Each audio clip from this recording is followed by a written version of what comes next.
Welcome to the Navigating Dental Insurance Podcast, where we don't take from insurance companies. Here are your hosts, Mr. Jordan Comstock and Mr. Ben Tuine. This podcast is sponsored by BoomCloud Dental Membership Software, www.boomcloudapps.com, and Veritas Dental Resources, www.veritasdentalresources.com. Enjoy the show.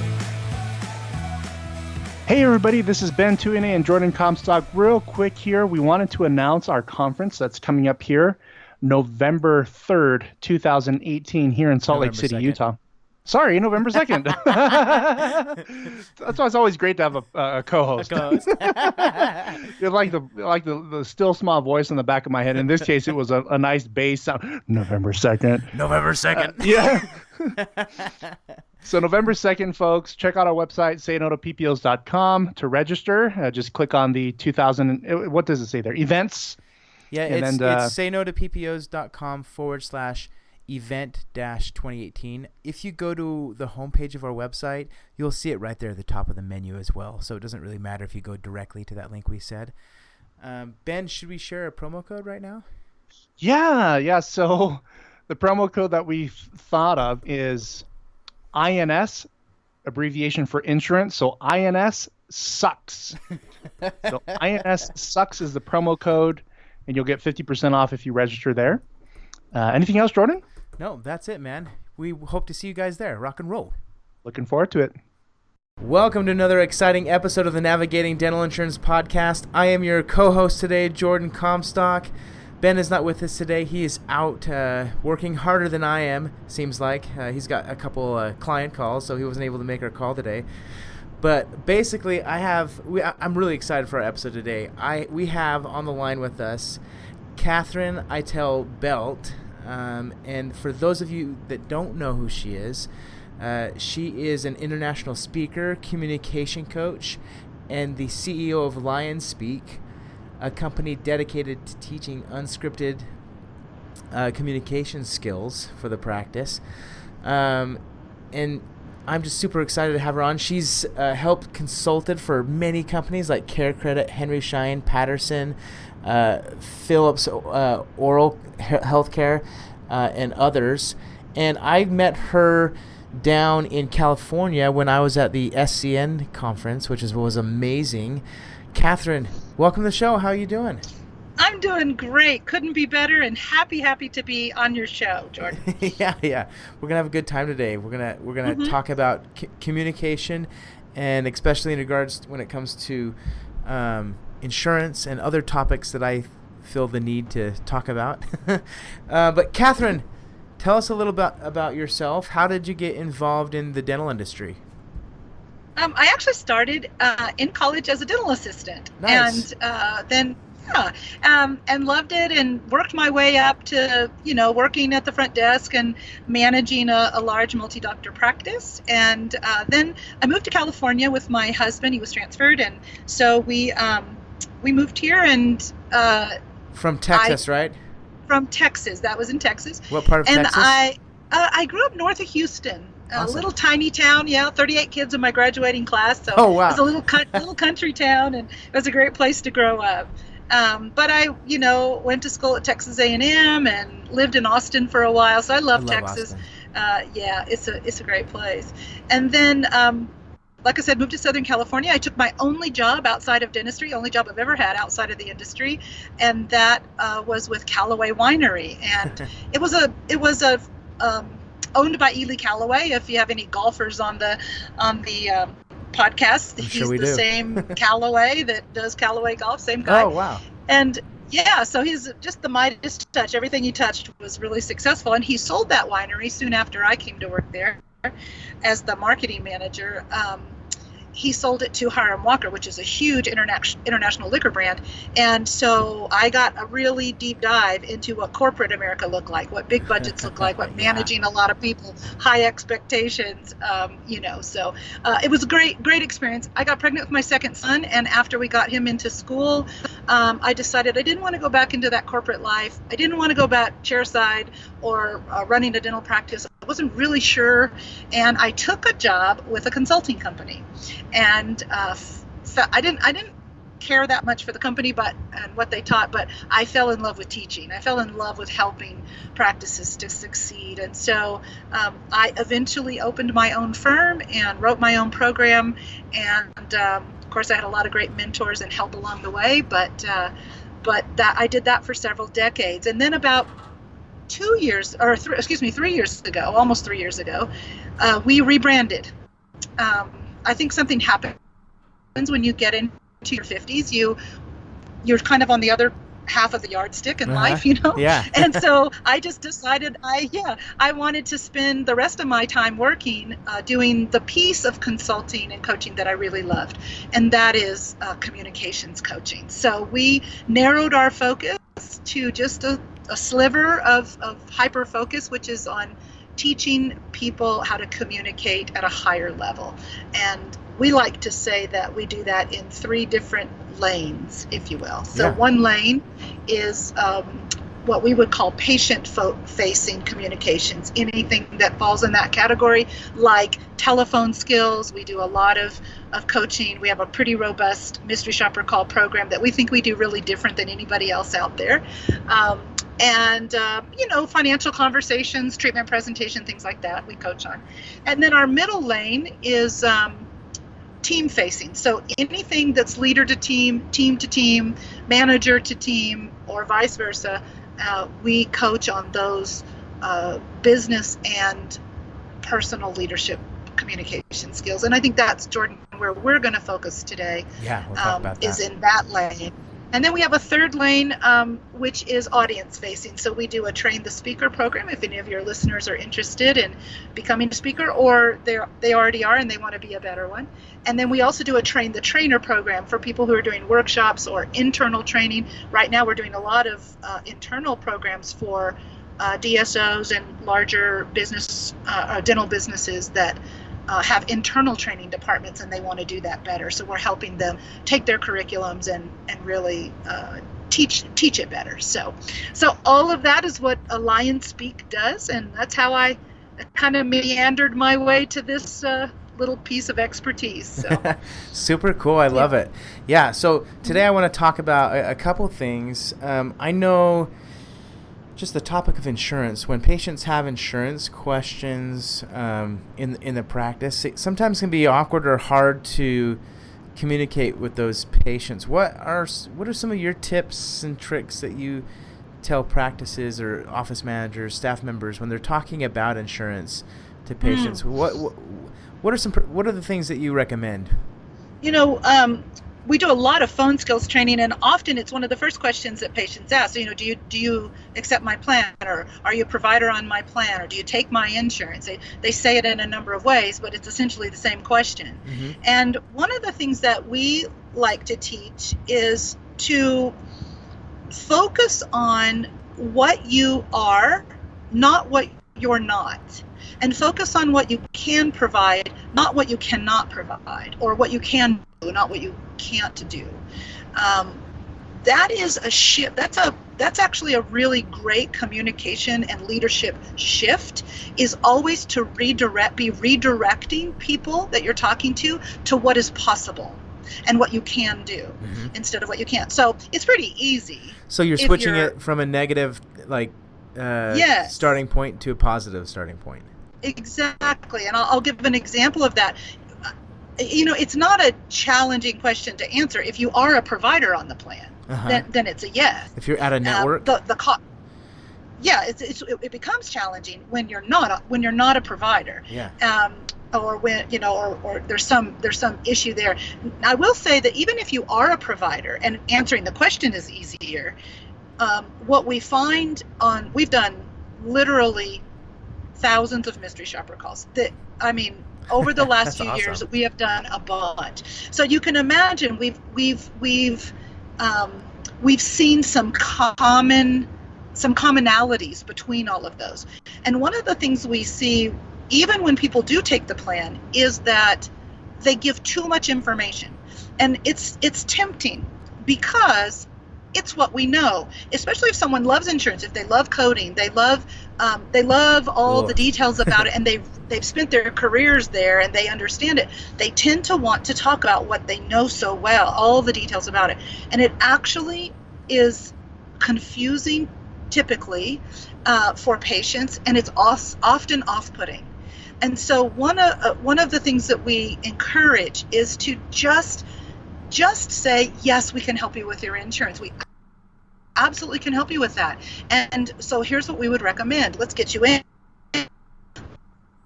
Let's make sure that we do X, Y, and Z once you found out what that is.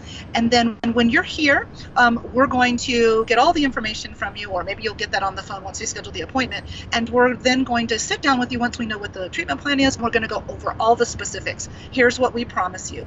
You will not leave our office, or we will not start any treatment without you having a thorough and accurate understanding of what, if any, out-of-pocket expense there will be for you, and how, if there is any, we can help you pay for it. So, cool. You see, so it's always reshifting or reframing to. Yes. It's really simple. We do this all the time. Trust us, it's really easy. We'll get you in and we'll explain it all when you get here. So if they're on it, then that's easy. Just don't be tempted to go into UCRs and fee schedules and the difference between a PPO and a capita. It's too confusing for patients. Yeah, so, patients don't understand it like we do in the industry, and it's taken us years to understand, right, the terminology and everything that insurance puts in the industry, and patients aren't going to understand everything in one visit, right? No, or one little phone call.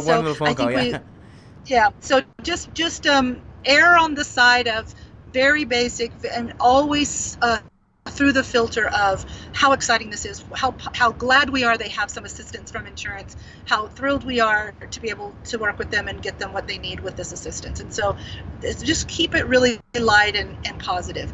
If you aren't on a plan, then that's a little more challenging, because if you say, no, I'm sorry, we're not a provider on that plan, it is very unlikely that a patient would schedule with your office. It's almost 100% of those calls, right? It just makes sense. They probably feel like they can't get access to your practice, which is totally false, right? That's correct. So, yeah. And yet, I would say, Jordan, that I want to be really clear right here. I would never, ever advise someone to use a technique that we all know is bait and switch. Yeah, of course. In other words, to say, oh, you can use your insurance, and then they come in and then they can't, or it's very reduced. So I'm not a fan of that approach. I know there are people who teach that approach out there, and I'm not a fan. Yeah. Because I think that people are frustrated, and we create. You get them into the practice, but if you don't knock it out of the park there, then you're going to have a very trust is what we're trying to build, and you've eroded it from the beginning. I think it's very hard to build it back. I agree. I'm not suggesting that we lie, or that we even, say a half-truth. Yeah. I'm saying we say the entire truth in a positive frame. Yeah. So Give us it an would example sound of that. like. Yeah, it would sound like. So I was wondering if you were, if you took my Blue Shield PPO. And I would say, I am so glad you called. First of all, let me be the first one to welcome you to our practice. I immediately go to, I'm going to welcome them officially as if I'm positive this is going to work out. Second thing I do is make sure I have their name. So my name is Katherine, and what was your name? And you'll say Jordan, Yep. And I'll say, well, Jordan, again, I'm just welcome to our practice. So glad that you called. We are considered what is called an out-of-network provider, or an unrestricted provider on your plan. We have lots and lots of patients, dozens or whatever's true, patients that have exactly that insurance, and they use it here all the time. We're considered an out-of-network provider, and here's how it works.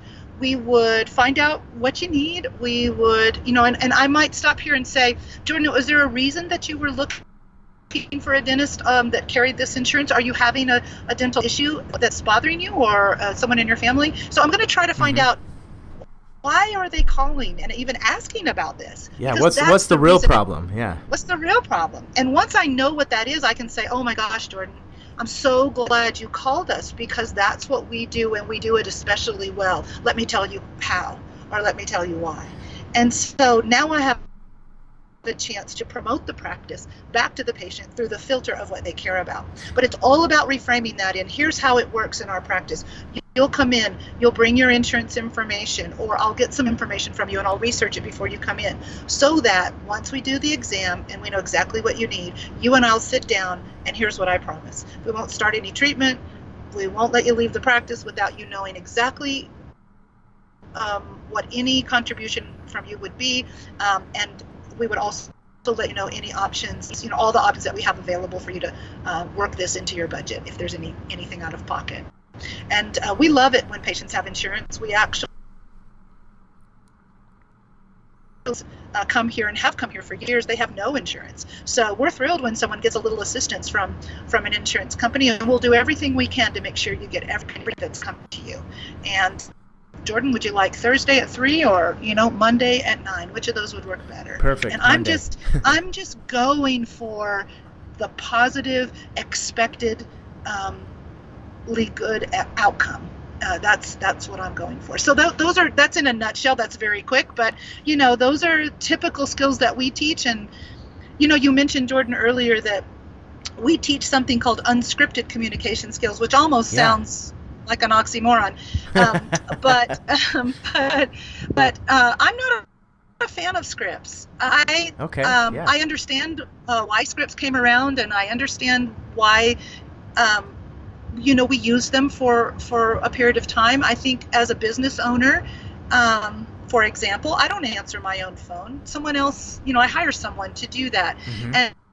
And if one of my employees answers the phone one way, but another employee answers it completely different, or answers a question one way and completely different with someone else, that's not great service. That's not, we're looking as business owners for consistency of service, so that no matter who answers our phone, or no matter, what questions patients ask, that we can count on a pretty consistent level of service being delivered. So I think we sort of erroneously thought that if we scripted communication skills, we would get higher levels of consistency across locations and across personnel. Mm-hmm. And I think in some ways we did that. We did that. I think what we lost, sort of inadvertently, was true connection and true, expression of authenticity, and creating genuine human connection that no script could ever do. And so what we teach is, in all of our communications, we teach frameworks. Oh, so I love that. It's not that we're going without any guidance. Our teams, we get them to help create frameworks. And in those once we have the framework and everybody agrees to it, then that's the piece we memorize. We memorize the framework, and that the expectation is, we're going to test it, and we're going to make sure that everybody's staying within this framework. But within the framework, you can be who you are. Yeah, you absolutely. Get to be, if you're funny, we want you to be funny. If you're sweet and kind, we want you to be more of that. We want you to show up not a really robot big. that reads a script. Yeah, not a robot. And some patients are getting on a plane and they just want to cut to the chase, and boy, we need to pick up our pace and just get it done. Others, talking to us on the phone's the first human contact they've had in a week, and so we're going to give them a little more time. And so I think we have to be able, I think, to allow people some flexibility and some authenticity and genuineness, and I think yet we also need some consistency, so the frameworks really work well, and so that's what we teach. And I think it's a great way to look at any of your communication systems, because all of those are service systems, and look to how you could put some frameworks to them rather than scripting. I love the concept of frameworks. I know we've done things like that here because scripts just seem, like I said, like robots. And everyone here, at least on my team, has a personality, right? And we want that personality to not be hidden. So exactly. Yeah, that's why I like frameworks. So and did you say you have like a 4-step framework that you go about? We do for phone calls. Give us the 4-step. Give us a quick overview of that. Yeah, so for phone skills, we feel like this 4-step framework will help you no matter what the patient asks. So let's say they ask the price of something, which is very common, or they ask for a checkup or a cleaning or something along those lines. So our 4-step process is based on a foundation of our job is to get control of the call in a way that the patient feels well cared for, but we're in control. Mm-hmm. So what we know about control is that the person who is asking the questions is always the person who's controlling the conversation. Yes, absolutely. So right? Any conversation, just try this with your toddler or your teenager or your, anybody. The person asking the questions is controlling the direction of the conversation. So our job, and patients, if you think of control as a baton in a relay race, they're holding it at the beginning. So because they call and say, well, I'd like to know how much you charge for an implant or Invisalign or something like that. So they've asked a question, can I schedule my child for a cleaning before school starts? That's a question. They're holding the baton. So in my mind, I think I don't have it. I've got to go through this phone line and grab that baton and let me hold the baton and lead this. So to do that, we answer that question with a question. We say, so let me back up. So our first step is to get in relationship as much as possible. We do that 2 ways. We always get their name, always at the first of the call, not the end of the call. We get it at the first of the call, and we use it. And if we determine that urgency is low, either pain or timing or whatever, the urgency is not high, then we connect with just personal things, just personal rapport. If someone said they just moved to the area, then we're going to not skip over that. We're going to say, well, what brought you to Seattle? Or how do you like Seattle so far? Where'd you move from? Or, whatever your personality, but we're going to walk through the open door of personal rapport. If someone referred them, let's say a patient referred them, then I'll say, oh, how do you know Joe? And they'll say, oh, I live next door to him, or I work with him, or, oh, well, what do you do just a little, not a lot, 30 seconds, but just a little connection. Now, if urgency is high, well, now we're going to connect with empathy. Because if you did that and someone was in pain, if you said, well, where do you work? They're going to be like, God, yes, just shut up. Just get me in. Give me an appointment. Yeah. So if the urgency is high, then we're going to connect with empathy. Yes. But you have to remember they can't see you. They can't see your kind eyes or your sweet smile. They can't see you lean forward into the conversation. So you have to do everything with your words and your tone and your pace on the phone. So you have to say it. You can't assume that they know that you feel empathy toward them and that you understand that they're in pain. So I just need people to say it. If they do on our mystery shopper call, they get a big high score there if they connect in any way, either through empathy or personal rapport. So empathy sounds like, I'm so sorry to hear that. That sounds like it's really been hard for you. Let me see if I can get you feeling better soon, right? And then we get on with the call. But it just says to them, I heard you, and I need you to know that I heard you and I understand.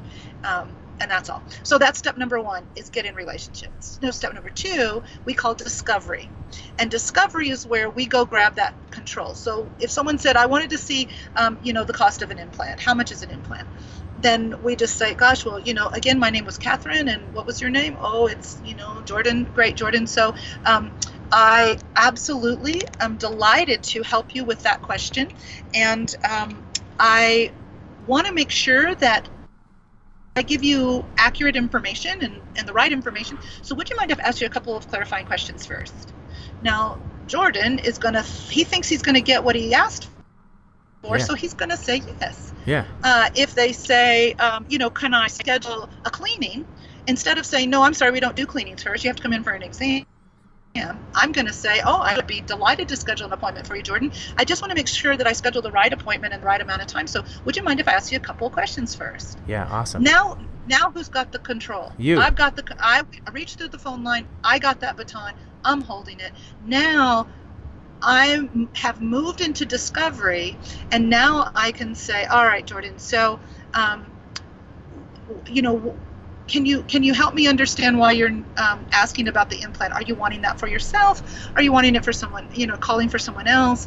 Are you experiencing any kind of, discomfort or irritation or sensitivity? Whatever the question might be, even if someone's calling for a cleaning, I'll say, is there anything that's bothering you or anything that is causing you to want to have this appointment? Now, it's almost like, why now? I don't ask it exactly like that, but what motivated you to call for this appointment now is a great question, because that now at the end is going to give you a lot of information. So you're just, I ask people all the time, what do you think the perfect number of questions are? And every time they give me a number, I say, well, it really is case by case. What'd you say? It all depends on when I get the answer to two questions. Okay. When I know the answer to what appointment is perfect, not the appointment they asked for, what appointment in my estimation as a dental professional is perfect for them. And number two, what do they care about that I can sell the practice back to them or promote the practice back to them through that filter?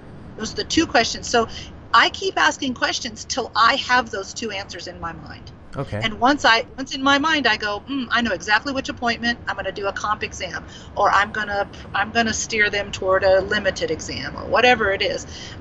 Then I've got that answer, and then I go, okay, and then they have these other, they've had bad experiences in the past, or they're very concerned about money or their insurance or getting this done before school starts, or whatever the issue is, so that I can promote the practice back to them. So, and then that moves me into step number 3, which is solutions. So now I'm basically going to deliver on those two things. I'm going to offer them an appointment, which we do through something we call alternative choice. We're always giving 2 choices. And never would you like to schedule an appointment?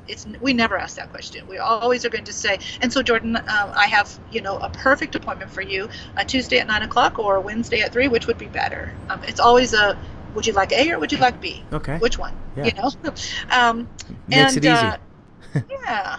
And then once they take that, then we're gonna promote the practice. I think it's our job to promote the practice to patients. It's not the patient's job to sell themselves on us. Yeah. It's our job to sell them on us. And so I want people, when we're doing mystery shopper calls, we're listening for, did they say, I'm so glad you called us, because now that I know you've had some bad experiences in the past, you couldn't have called a better practice. My doctor is so amazing with patients that have been nervous or had a bad experience. They always say, had it been like this all along, they would have never stayed away from the dentist, or so whatever, whatever's true. Yeah. But you fill in the blank. But you're able, or if time is an issue, to say, what, we start early 2 days a week. We start at 7. Or we work late 2 nights a week, or whatever you have to offer that can say, we can really work hard to get you in and get this done before school starts. I think we can accommodate you. So things like that, where we can start to promote back. And then once we have scheduled an appointment, we move on to details. Details, step number 4, is another set of questions, but it's not the questions we ask in the beginning. Mm-hmm. And I would say, if there's one thing patients or administrators get marked off on, mystery shopper calls on most frequently, it would be this: they ask detail questions at the beginning of the call rather than discovery questions, trying to discover what appointment is best, and what. So they're asking contact information and insurance information and all of these things that are immaterial to us. They don't build relationship, they don't help us decide what appointment, and they're really kind of out of order for what we need. I mean, who cares what their contact information is if they're not going to schedule an appointment, or their insurance information for that matter? So, of course, there's a few exceptions to that, but I think by and large, most administrators let the computer screen be their telephone call guide, mm-hmm. rather than having this framework that is the guide, and then just filling in the blanks when you get there. So, the details section is just getting and giving some details, directions, and guiding them to your website, and things like that we do in that detail section. So we teach we teach a full day on just phone skills. Wow. So you can imagine I can't give you everything, but that gives you kind of a high flyover. I mean, we can stay a day on this call if you want, Katherine. It doesn't always take that long. We actually have a download. We have an audio download that is not quite 2 hours. It's about a little over an hour and a half. But it goes through all of in depth, these 4 steps. But it has some sample calls on there. We have someone calling in, asking all these hard questions and showing you how it sounds when someone's using the 4 steps. And cool. It also has outgoing calls as well. So, so we do a lot of training, but those are the basics, the basic cornerstones of that framework. It's pretty simple. Yeah, no, I think that's great, and I'm a huge fan of frameworks like what you discussed, because it does allow the person on the phone, on the team, to be themselves but have some guidance. I think that's super cool. Yeah. I'm interested in learning more about the what do you call it? The mystery shopper.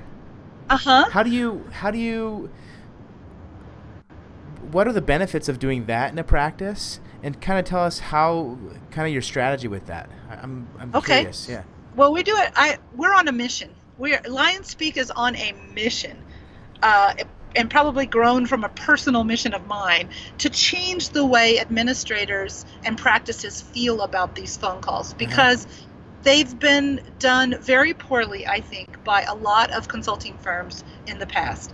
Meaning, if I say the word mystery shopper call I give a lot of presentations around the country on phone skills, and if I say the word mystery shopper call, you can feel the whole audience sort of recoil. Get a little stressed. And because I think a lot of times they were done without people's permission.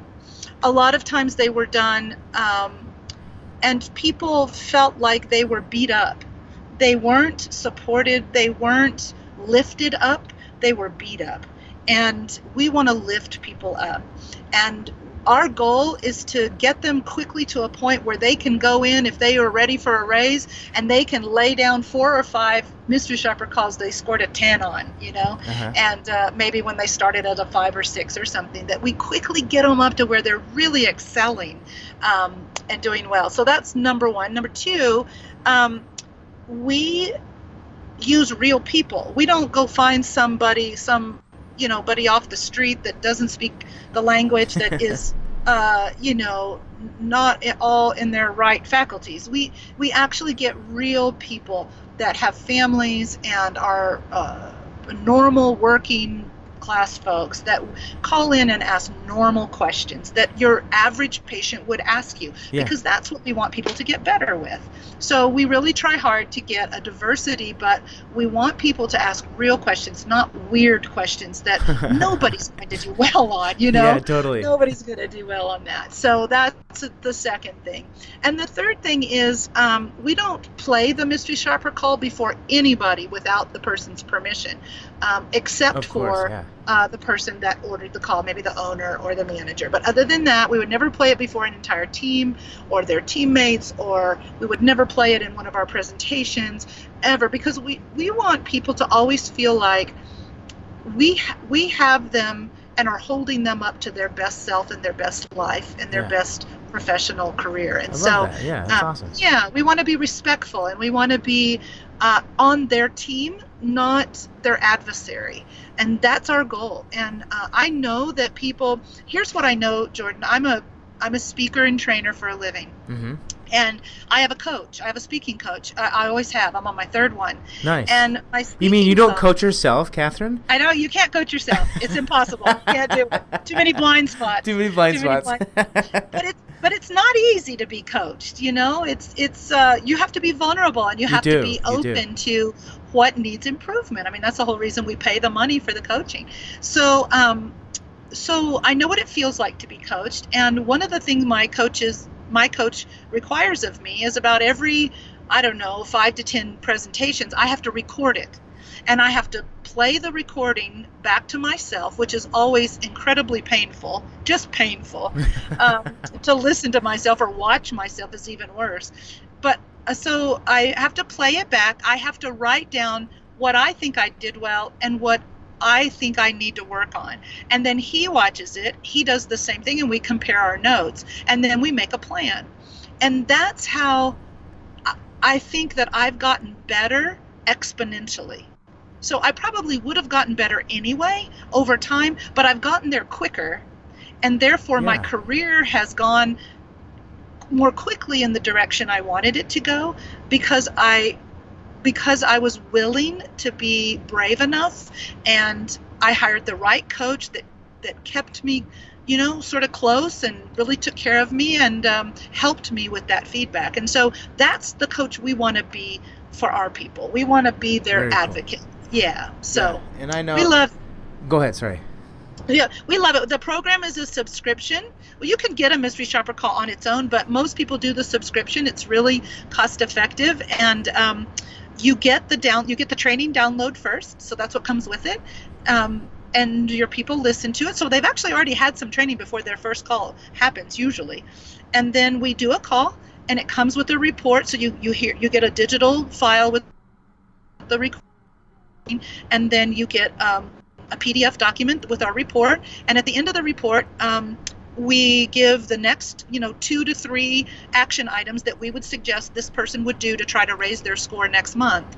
And we're very specific about that. And it includes a whole, matter of fact, next week we're getting ready to do one of our quarterly recorded webinars. So every quarter, the people that are involved in that subscription get to come on and ask their questions. We take a topic, and sometimes we listen to a call if we have permission, and we break it down, and we work together to get everybody's skills. So they have access to that library of recorded webinars, and they can come on and ask their questions. So we really feel like we support them, and it's a great program. It's a really great program. I love it. So I'm gonna shift gears a little bit. I have one more question for you in regards to just not the phone skills, but with just training or talking, communicating with the team, right? Yeah. Here at BoomCloud, I notice quite a bit of practices who don't communicate very well with their team. For instance, we help practices create in-house membership programs, and we have a software that helps them do that. And a lot of the times, I'll give you a couple of stories here, Katherine. One time we called an office to schedule a training with them, and the practice owner never even told the staff about the concept or anything what they're doing. Another example is I've seen practices that start something like this right in their practice, but the office manager doesn't want anything to do with it, and the practice owner is all for it, but they seem they can never be on the same page. How do you help practices with those issues? So, great question. I wish we had another hour. Yeah, I know. But we'll have another episode. We can do another episode. I hope so. So much to talk about. So this is not uncommon. Not just your initiative, Jordan, but any new initiative. Of course. I think is you're going to have questions and concerns and maybe some pushback from the team. So one thing, so what we're talking about now are conversations, what we would call courageous conversations in that middle lane that we teach in, which is team to team, leader to team. So I would back up a couple steps and say that we're big believers in a practice having a vision, but not in the same traditional sense as has been taught for decades. Our approach is, I think, a little fresher and more current in that I don't think you need to have a vision, certainly not a written one, to have a successful business. There are tens, if not hundreds of thousands of businesses probably in your area, in your county, that are very successful and profitable, and they've never written a vision. Yeah. And they've never, so to say that you have to have it is, I think, stupid. But here's what I do believe about it. If you want to get, as an owner, from where you are to where you want to be, the dream that you have of working the days you want and working from where, like right now I'm working from South Lake Tahoe. I reside in Southern California.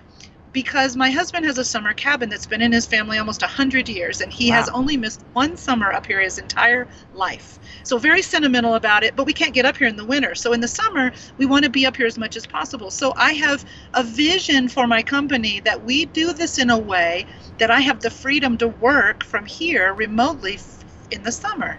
And so that's a very unique vision. But to get there quicker, writing that down, getting clarity about creating systems and all the things I knew would come from it, if I could express to my team as the owner of this business, here's what I'd like to create. I don't know exactly how we're going to do it. I don't even know if we're going to do it. I just know I'm dreaming of it. This is my dream. If I could figure out a way to do this, I would be on cloud nine. So I put it before my team. I give them a chance to ask their questions, express their concerns, and my team had them. My team definitely had concerns about me working from a remote location and not being accessible for some things and just different things. And so it's not that the team, that just because you deliver a vision of the kind of service you want to create and the kind of business you want to create, that the team's not going to have concerns and pushback. But what it does mean is my team is really clear. I'm not asking, it's not their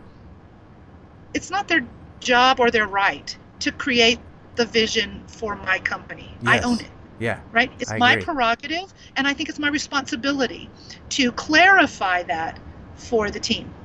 So I write it out, but I don't read it to them. I give it to them to read, but I conversationally, once a year, we bring our team together, and I tell them where my dream is right now, where it's shifting, what I'm changing and what I'm not changing.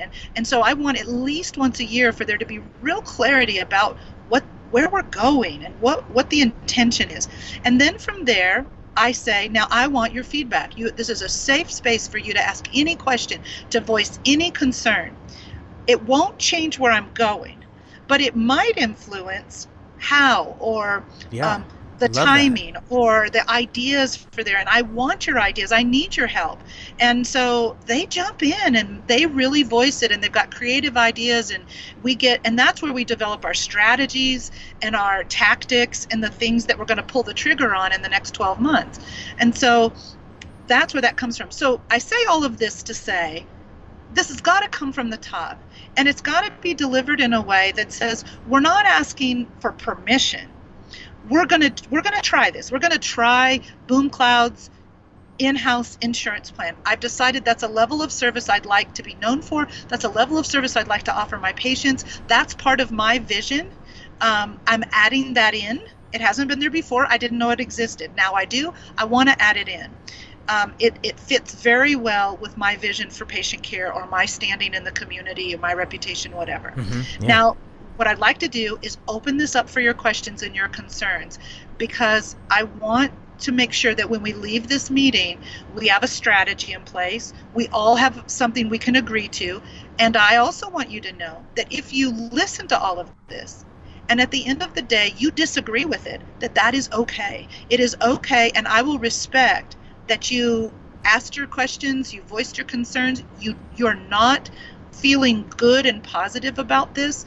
And if we need to transition you to either another job within the company or even outside of the company, I'm up for that conversation in a really respectful way. I care about you, and I don't want you to spend your working career in a place you can't really get behind. Yeah. So let's have an honest discussion, right? Let's have an honest discussion about that, and I will respect you. So I never say it to my team as a threat, but they know that I'm the one who gets to pick the direction. Then I enroll them in, is that a direction they feel good about going? And if it is, then my expectation is you're in. You're looking for answers, you're looking for solutions, you're looking for ways to make it work, you're talking about it with our clients, you're pushing the initiative forward. I'm not having to push you.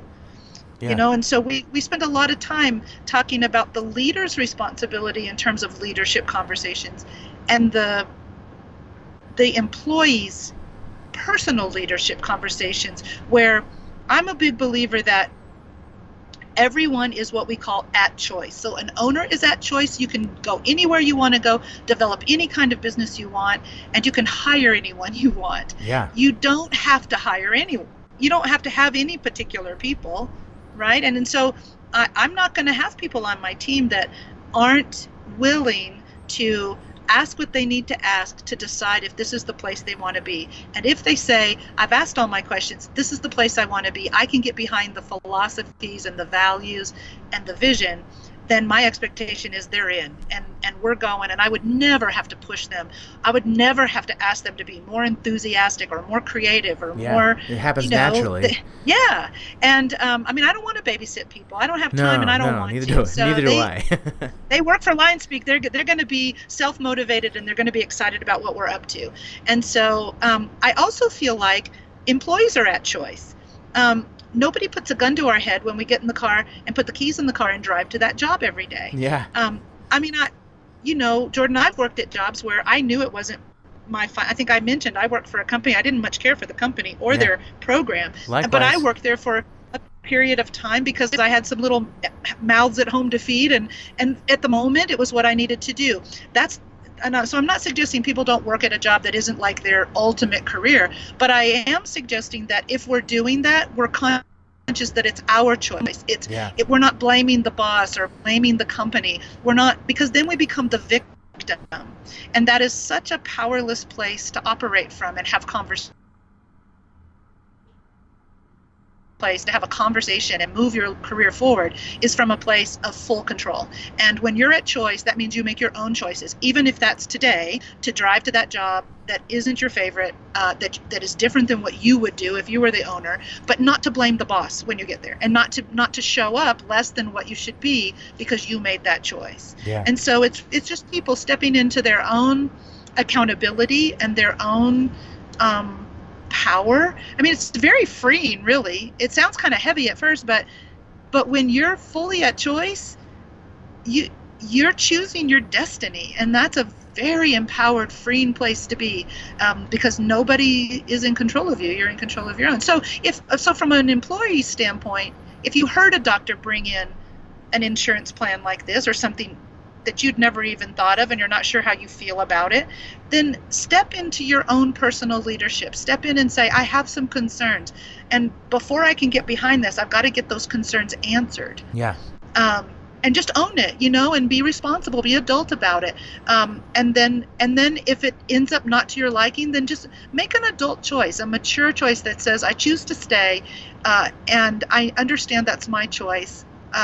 And I'm gonna, as long as I stay, I'm gonna support this program wholeheartedly. I knew he or she made it abundantly clear that this is the direction they're going, and I still stay employed here. So, totally.